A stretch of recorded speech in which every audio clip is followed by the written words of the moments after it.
Olá! Hoje vamos fazer uma análise detalhada de uma lei que, olha, mexe diretamente com o dia a dia e o futuro de Londrina. A Lei Ordinária 13.905 de 2024. Exato. Ela basicamente dita as regras de como a cidade pode crescer, onde se pode construir, que tipo de atividade pode funcionar em cada lugar. É isso, né? É isso mesmo. Ela é o grande guia para uso e ocupação do solo urbano no município. E nossa fonte hoje é o próprio texto oficial da lei. A ideia é extrair o que realmente importa, sabe?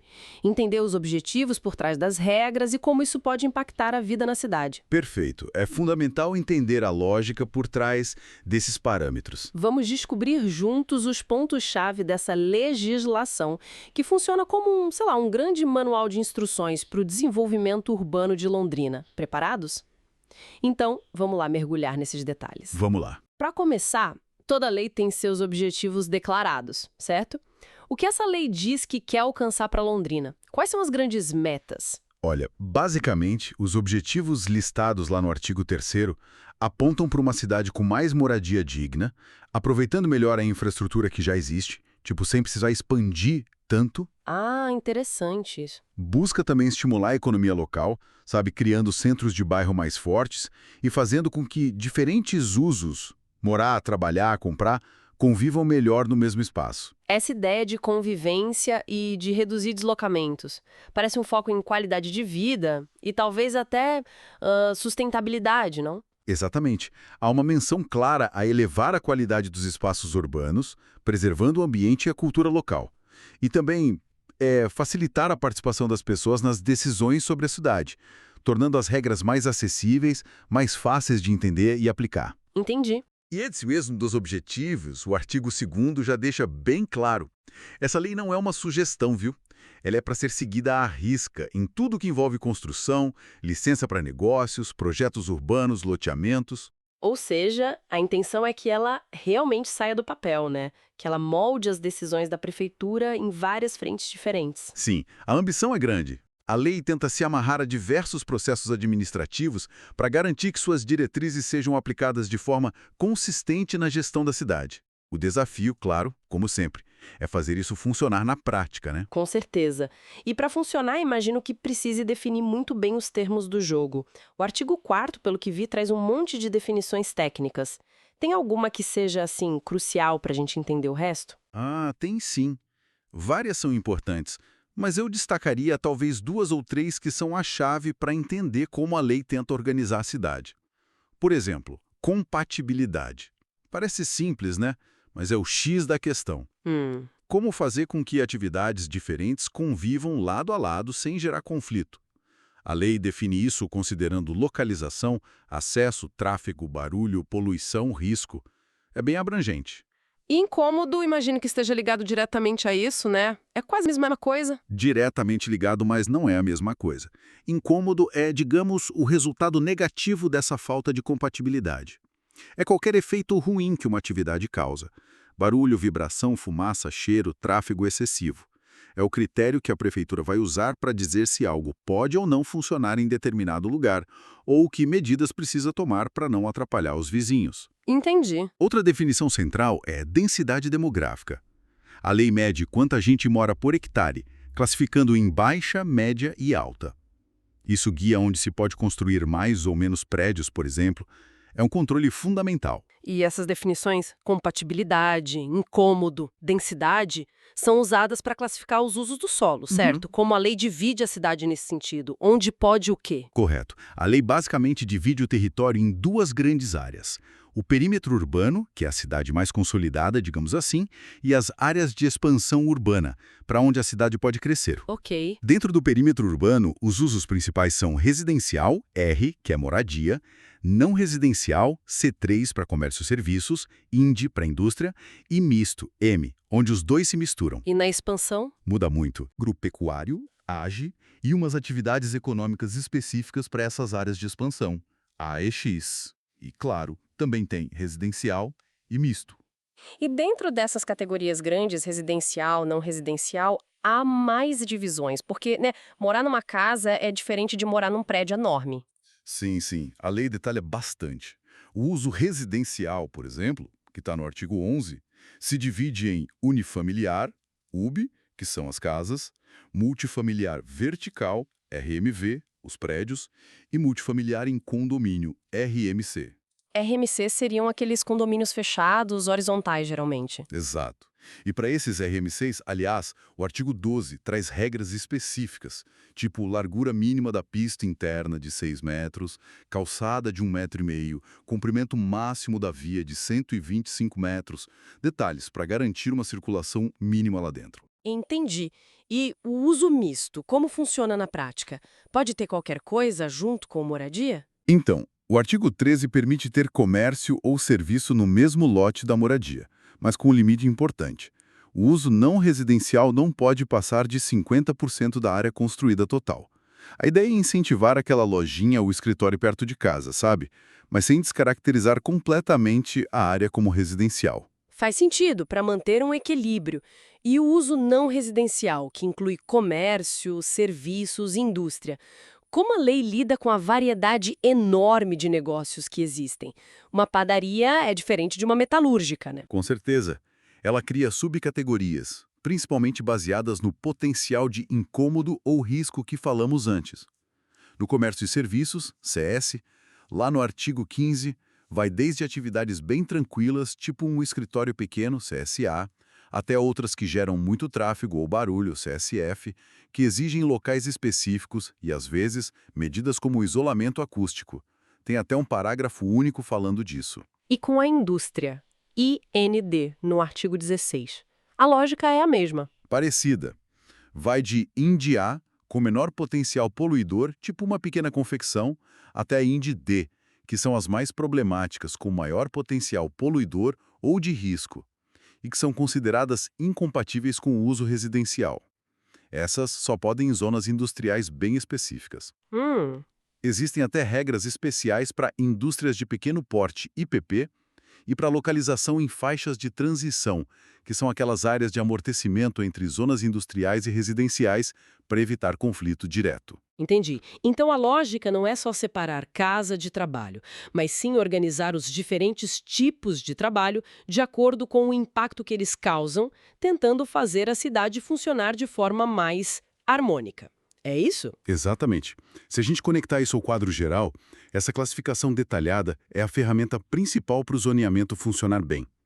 Permite um controle mais fino sobre onde cada atividade pode se instalar, tentando minimizar conflitos e impactos negativos, tanto na cidade que já existe, quanto nas áreas de futuro crescimento. É um trabalho bem minucioso. E além de dizer o que pode em cada lugar, a lei também regula como essas atividades podem funcionar. Tem regras específicas de implantação, por exemplo? Sim, e isso é bem interessante. Por exemplo, o artigo 20 classifica os usos não residenciais tanto no perímetro urbano quanto na expansão pelo potencial de impacto e risco, usando categorias de I a V. Isso define restrições. Restrições tipo... Especialmente em áreas sensíveis como as bacias dos mananciais de Jacutinga e Cafezal. Ali as regras são mais apertadas. A lei também se conecta com legislações ambientais estaduais, como a Lei 8.935/89, e proíbe coisas como o lançamento de efluentes sem tratamento ou armazenamento inadequado de materiais perigosos. Ok, um cuidado ambiental importante. E tem mais alguma coisa sobre autorização para funcionar? Tem sim. Os artigos 24 a 26 falam da classificação do uso em si, baseada no impacto, ruído, poluição, tráfego, etc., e diferenciam atividades permitidas de atividades permissíveis. Qual a diferença? As permitidas são aquelas que, digamos, se encaixam perfeitamente na zona. Estão liberadas, cumprindo as regras gerais. As permissíveis são aquelas que podem funcionar ali, mas não são uso ideal para a zona. Então precisam de uma análise mais rigorosa, caso a caso, e geralmente exigem medidas de controle adicionais. E quem faz essa análise? Para conseguir a autorização de atividade econômica, especialmente as permissíveis, é preciso apresentar um processo detalhado ao IPPU. IPPU, só para relembrar, é o Instituto de Pesquisa e Planejamento Urbano de Londrina, né? Exatamente. É o órgão técnico da prefeitura responsável por analisar esses projetos. Eles vão verificar se está tudo de acordo com a lei, se as medidas de controle são suficientes e dar o parecer favorável ou não para a atividade funcionar. Eles pedem um monte de informação. O que a empresa faz, como faz, que insumos usa, que resíduos gera e principalmente como vai controlar os possíveis incômodos. Entendi. É um processo mais complexo para atividades que podem gerar algum problema. Exato. E a lei vai num detalhe interessante nos artigos 28 e 29. Ela diferencia até a forma como um negócio opera, mesmo sendo do mesmo ramo. Como assim? Ela define modalidades como ativo, que pode ter gente trabalhando, mas sem estoque, sem produção e sem atendimento ao público que gere fluxo de pessoas ou veículos. E o estabelecimento fixo ou integral, que é a loja, a fábrica, o negócio funcionando plenamente ali. Ah, e as regras são diferentes para cada modalidade? Sim, as regras são bem mais flexíveis para domicílio fiscal e escritório administrativo, porque o impacto na vizinhança é mínimo ou nenhum. Isso mostra uma tentativa de ser bem granular, sabe? Ajustando a exigência não só ao tipo de atividade, mas a forma como ela opera e onde ela está. Não é um bloco único de regras para todo mundo. Faz todo sentido. É mais justo até. Agora, mudando um pouco o foco, vamos falar das construções em si. Quais são as principais regras que a lei define para controlar como os prédios ocupam os lotes? Aqueles parâmetros técnicos, sabe? Afastamento, altura. Ah, sim. São vários listados lá no artigo 31. Os mais conhecidos são os afastamentos. Aquelas distâncias mínimas obrigatórias que a construção tem que deixar das divisas do lote. Frontal, lateral, fundos, altura total H permitida para edificação e talvez o mais importante de todos, o coeficiente de aproveitamento. Explica melhor esse coeficiente de aproveitamento. Já ouvi falar, mas nunca entendi direito. É bem simples, na verdade.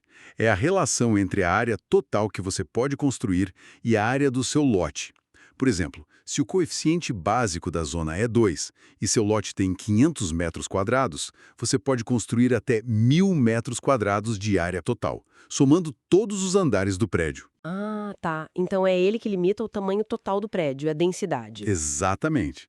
É a principal ferramenta para controlar a densidade construtiva, ou seja, o quão cheia ou verticalizada uma área da cidade pode ficar. Entendi. E quais outros parâmetros são relevantes estão nessa lista? Bem, temos a taxa de ocupação, que é diferente do coeficiente. Ela limita o percentual do terreno que pode ser coberto pela projeção do prédio no solo, olhando de cima. Isso garante que sobre espaço livre no lote. E temos a taxa de permeabilidade, que é fundamental hoje em dia, né? Ela exige que uma parte do lote continue permeável, com jardim, grama, terra, para ajudar na absorção da água da chuva e evitar ou diminuir enchentes. Ah, muito importante mesmo. E claro, a lei também trata da exigência de um número mínimo de vagas de estacionamento, dependendo do uso e o tamanho da construção. E define outros conceitos, como unidade autônoma, fruição pública, limite de vedação do lote. E como esses parâmetros todos, coeficiente, taxas, afastamentos, se relacionam com aqueles objetivos da lei que a gente falou lá no início? Qualidade urbana, essas coisas. O controle de altura buscam garantir insolação, ventilação e privacidade entre os vizinhos. O coeficiente de aproveitamento e a taxa de ocupação controlam a densidade, evitando que tudo fique apertado demais e sobrecarregue a infraestrutura.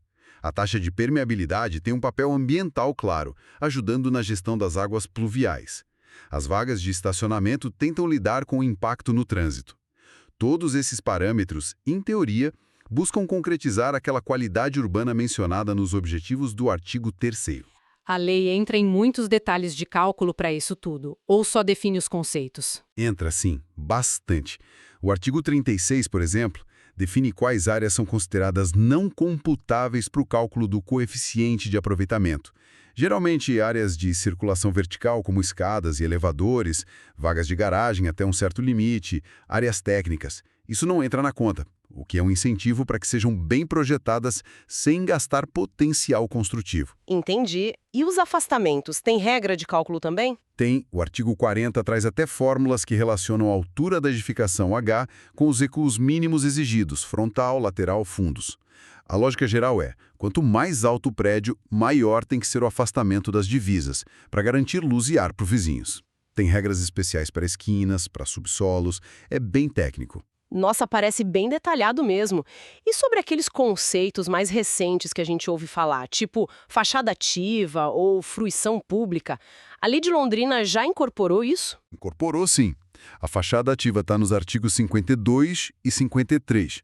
É um incentivo, às vezes uma exigência, para que o andar térreo dos prédios, mesmo os residenciais ou mistos, tenha usos não residenciais, comércios, serviços abertos diretamente para a rua, com vitrines, portas, movimento. A ideia é tornar as ruas mais vivas, seguras e interessantes para quem caminha. Legal. E a fruição pública? Essa está nos artigos 54 a 57. É a possibilidade de um empreendedor criar, dentro do lote dele, uma área de uso público, como se fosse uma extensão da calçada. Pode ser uma pequena praça, um caminho ajardinado, um espaço de convivência, sabe? Aberto a todos. Em geral, isso é feito em troca de algum benefício construtivo. É uma forma de criar mais espaços públicos agradáveis na cidade e integrados aos edifícios. Não pode usar para estacionamento ou carga e descarga, tem que ser um espaço qualificado mesmo. Essas regras de uso, de construção, nas diferentes partes da cidade. Imagino que não seja tudo igual em todo lugar, né? De forma alguma. A ferramenta principal para diferenciar isso é o zoneamento. A lei divide a cidade em várias zonas, como está lá no artigo 60. E cada zona tem suas próprias regras de uso, o que pode e o que não pode, e seus próprios parâmetros de construção, coeficiente, altura, afastamentos, etc. E quais são os tipos principais de zonas? Em cidade permitida, diferente, além da ZRC específica para o cafezal. Temos as zonas de uso misto, Zoom 1 e Zoom 2, que são áreas onde a mistura de moradia com comércio e serviços é incentivada. Temos as zonas comerciais, ZC1, ZC2, ZC3, geralmente localizadas em eixos de maior movimento. E as zonas industriais, ZI1, ZI2 e a ZI Jacutinga, destinadas às atividades industriais. E além dessas zonas comuns, digamos assim, tem algo diferente? Tem sim as chamadas áreas e zonas especiais, artigo 65, que são porções do território com características ou necessidades muito particulares, que exigem parâmetros próprios. Que tipo de áreas? Olha, tem as EIs, Áreas Especiais de Interesse Social, Arts 6669. São áreas destinadas prioritariamente à habitação para a população de baixa renda, onde a Coab LD, a Companhia de Habitação de Londrina, atua mais fortemente. Nesses locais, as regras urbanísticas podem ser mais flexíveis, diferentes do resto da cidade, para viabilizar os projetos de moradia popular. Entendi. Para facilitar a construção de HIS, né? Habitação de interesse social. Exato. Depois temos as ZINST, Zonas Especiais de Equipamentos Institucionais, Art 70 a 72. Elas cobrem grandes equipamentos públicos ou privados que têm um impacto e uma lógica de funcionamento muito próprios. Pensa no aeroporto, na UEL, no Hospital Universitário, na UTF-PR, no autódromo, no Jardim Botânico. São áreas enormes que não se encaixam nas zonas comuns. Os projetos dentro delas têm que atender às funções específicas do equipamento.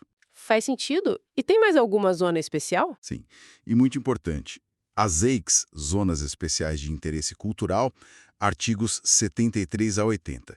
São áreas que a cidade decidiu proteger por causa do seu valor paisagístico, histórico ou cultural. A lei define algumas específicas, como a ZEIC Casones, a ZEIC Rheintal, a ZEIC Espírito Santo. E o que acontece nessas EICs? Não pode construir nada novo? Não é bem assim, mas as regras são bem mais rígidas para novas construções, reformas e até para a manutenção das edificações existentes. O objetivo é preservar as características que tornam aquela área especial. Dentro das EICs, existem ainda o Setor Especial Central e o Setor Especial Duque de Caxias, que têm regras ainda mais específicas de alinhamento na rua, altura, recuos, para tentar manter a identidade visual histórica dessas áreas mais antigas. Mas essa proteção toda do patrimônio não pode acabar engessando demais a cidade ou gerar um conflito com a necessidade de renovação, de desenvolvimento? É um equilíbrio difícil, né? É um debate constante em planejamento urbano, sem dúvida. A lei tenta equilibrar isso. Nas EICs, por exemplo, ela prevê a possibilidade de usar um instrumento chamado Transferência do Potencial Construtivo, TPC. TPC. O que é isso? Basicamente funciona assim. O dono de um imóvel tombado ou preservado numa ZEIC, muitas vezes, não pode usar todo o potencial construtivo que o terreno teria numa zona comum, por causa das restrições de altura, ocupação, etc. Para compensar isso, ele pode vender esse direito de construir que ele não usou ali para um outro proprietário que tem um terreno em outra área da cidade onde a lei permite construir mais, acima do coeficiente básico usando outorga onerosa, por exemplo. Ah, então o dono do imóvel preservado ganha um dinheiro por não poder construir e quem compra pode construir mais em outro lugar. Exatamente. É uma forma de dar um valor econômico à preservação, tornando-a financeiramente mais interessante para o proprietário, sem que a cidade perca seu patrimônio. Entendi. É uma ferramenta inteligente para tentar resolver esse dilema. E pensando no futuro, não só na preservação do passado, como a lei planeja o crescimento da cidade, aquelas áreas de expansão que você mencionou. Isso está no capítulo 4, que trata das zonas de expansão urbana, ZEU, a partir do artigo 81. A lei define áreas específicas no mapa para onde o crescimento futuro da cidade deve ser direcionado. Não é para crescer para qualquer lado. E que tipos de zonas de expansão existem? Existem zonas de expansão urbana residencial, ZUR, que são destinadas prioritariamente ao uso residencial, geralmente de baixíssima densidade, mas permitindo alguma mescla com atividades econômicas pequenas e não incômodas. Existem as zonas de expansão industrial, ZU-IND, que são localizadas estrategicamente perto de rodovias e eixos de transporte como a PR-445, o contorno norte, o contorno leste, para concentrar as novas indústrias ali. E ali prevê ainda zonas de expansão de desenvolvimento sustentável, ZUDS, e de interesse social, ZUIS, embora os parâmetros para ZUDS ainda precisem ser definidos pelo município. Então a ideia é tentar ordenar a expansão, né, Tucci? Evitar que a cidade cresça de forma descontrolada, espalhada. Exatamente. E um ponto importante é que a lei tenta incorporar a proteção ambiental já na previsão da expansão. Por exemplo, o artigo 85 diz que na ZEU Sul, que fica perto dos ribeirões apertados e marrecas, tem que ser respeitada uma faixa não edificável de 350 metros ao longo desses cursos d'água. É uma tentativa de planejar o crescimento já considerando as áreas sensíveis. Parece um plano para tentar evitar problemas futuros, o que é bom. Agora, um ponto crítico em qualquer cidade, né? Como a lei lida com o impacto que um novo empreendimento grande, tipo um shopping, uma indústria barulhenta, um prédio muito alto, pode causar nos vizinhos? O tal do impacto de vizinhança. Isso é tratado no título 3, capítulo 1, a partir do artigo 88. A lei foca nos principais tipos de incômodo que um empreendimento pode gerar: o tráfego pesado ou congestionamento, intensidade, tipo de veículo, o ruído excessivo, diurno ou noturno, a periculosidade, risco de incêndio, explosão, vazamento de tóxicos, e a concentração de poluentes no ar. E como ela controla isso? Ela identifica os chamados polos geradores desses impactos. Tem o PGT, Polo Gerador de Tráfego, para atividades que atraem muitos caminhões, ônibus ou um volume enorme de carros. Tem o PGRU, Polo Gerador de Ruído Urbano, para atividades barulhentas como casas de show, grandes oficinas e etc. E tem o PGRI, Polo Gerador de Risco, para atividades que lidam com materiais perigosos. E o que acontece se um projeto for classificado como um desses polos geradores? Aí, ele não pode ser licenciado da forma comum, simplificada. O artigo 93 exige a elaboração de um estudo de impacto de vizinhança, o famoso EIV. E o que é esse EIV na prática? Um monte de papelada? Bem, é um estudo técnico bem detalhado, sim. Ele tem que analisar todos os impactos negativos que aquele empreendimento específico pode causar no seu entorno, no trânsito, no sossego dos moradores, na segurança, na paisagem urbana, na infraestrutura. E não basta só analisar, ele precisa propor medidas concretas para evitar, reduzir ou compensar esses problemas. É uma condição obrigatória para conseguir a licença de funcionamento. E tem mais alguma exigência para esses casos? Sim. Para os polos geradores de risco, PGRI, o artigo 92 diz que, além do EIV municipal, é necessário também o licenciamento ambiental junto ao órgão estadual competente, que hoje seria o IAT, Instituto Água e Terra, antigo SEMA. Ou seja, O controle é bem mais rigoroso para atividades potencialmente mais problemáticas ou perigosas. Ok, faz sentido exigir mais de quem pode impactar mais a vida dos outros. E tem outra ferramenta que parece importante na lei, que também é um nome que a gente ouve bastante: a outorga onerosa do direito de construir. O que significa isso, afinal? É um instrumento financeiro e urbanístico bem interessante, previsto lá nos artigos 94 a 101. Lembra que falamos do coeficiente de aproveitamento básico, aquele limite inicial do quanto se pode construir em cada lote dependendo da zona? Lembro sim. Então, em algumas zonas da cidade, a lei permite que o proprietário construa acima desse limite básico até um certo teto máximo definido para aquela zona. Mas essa construção adicional não é de graça. O proprietário precisa comprar esse direito de construir a mais da prefeitura. Essa compra é a outorga onerosa do direito de construir, ou ODC.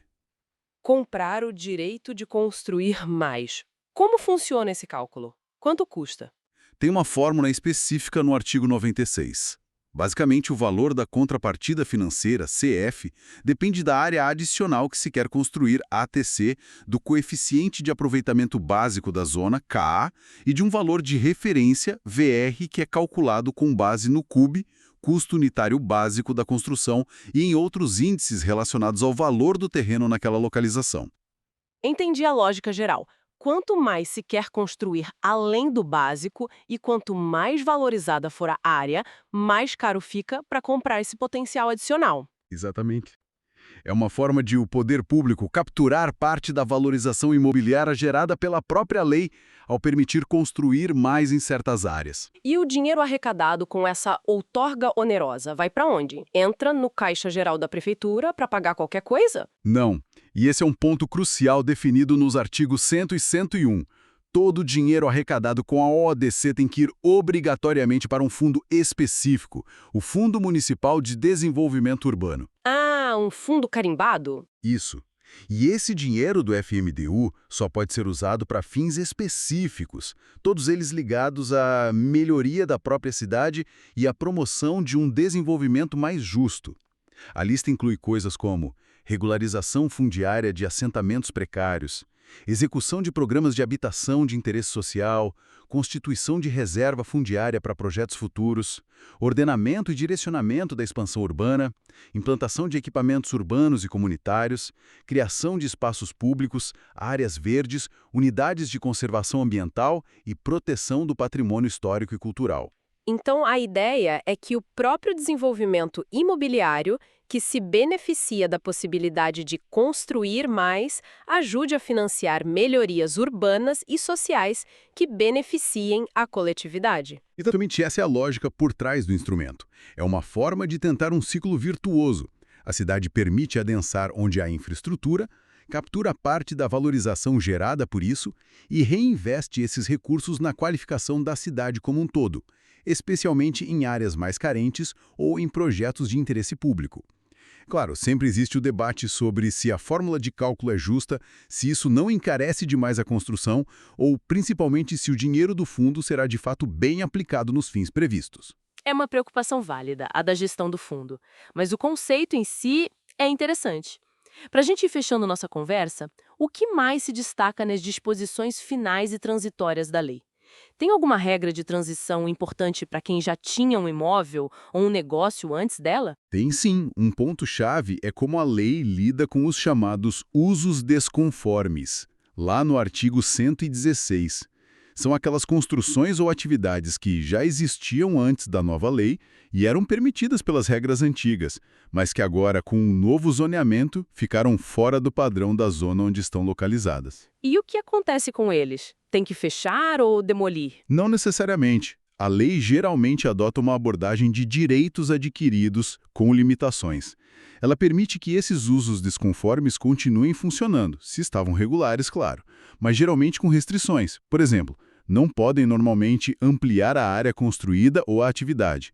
E se o uso for interrompido por um tempo ou se mudar de atividade, aí sim, precisam se adequar às novas regras da zona. É uma forma de lidar com a cidade real, já construída ao implementar um novo plano, buscando um equilíbrio entre aplicar a nova legislação e respeitar as situações pré-existentes. Entendi, uma forma de equilibrar o novo e o antigo, para não gerar um caos imediato. E a lei revoga muita coisa anterior, simplifica o cenário legal. Sim, o artigo 123, que é o último, revoga expressamente uma lista bem grande de leis e decretos municipais anteriores que tratavam de uso e ocupação do solo, zoneamento, parâmetros construtivos. A ideia é consolidar tudo nesta nova legislação. E isso por si só já é um avanço em termos de clareza e segurança jurídica, né? Ter uma lei principal que reúna as regras. Uau, realmente percorremos muitos pontos importantes dessa lei. Deixa eu tentar recapitular. Vimos os objetivos lá no começo, de ter mais moradia, desenvolvimento equilibrado, menos deslocamentos. Entendemos a importância de definir bem termos técnicos como compatibilidade, incômodo, densidade. Vimos como a lei classifica os diferentes usos, residencial, comercial, industrial, misto, agropecuário, e como ela divide a cidade em zonas, incluindo aquelas zonas especiais para habitação social, para grandes equipamentos e para preservar a cultura e a história.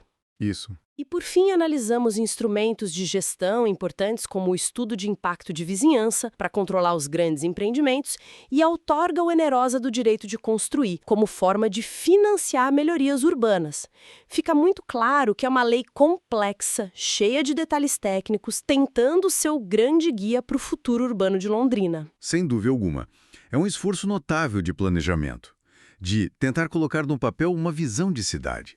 Mas sabe, olhando para toda essa estrutura, o zoneamento detalhado, os critérios de avaliação de impacto, os mecanismos financeiros como a outorga onerosa, fica uma reflexão importante, talvez um ponto de atenção. Qual seria? O sucesso de tudo isso, de todos esses objetivos e regras tão bem definidos no papel, depende enormemente da capacidade contínua de monitoramento e fiscalização por parte da Prefeitura, do IPIPU, dos órgãos de controle. Como garantir que essas regras sejam cumpridas na prática? Como assegurar que os recursos da outorga sejam bem aplicados? Como fazer com que os EIVs realmente resultem em mitigação de impactos? A implementação eficaz e a fiscalização constante são, na minha opinião, o grande desafio que se segue para que a lei não fique só no papel e realmente transforme a cidade na direção desejada. Uma ótima provocação para encerrarmos nossa conversa. A lei é, sem dúvida, um passo fundamental, um instrumento necessário, mas sua aplicação efetiva no dia a dia, a gestão contínua, é que vai dizer se os objetivos nobres lá do artigo 3º serão de fato alcançados. Com isso, então, fechamos nossa análise detalhada da Lei 13.905 de 2024 de Londrina, uma legislação, como vimos, essencial para pensar e construir o futuro da cidade.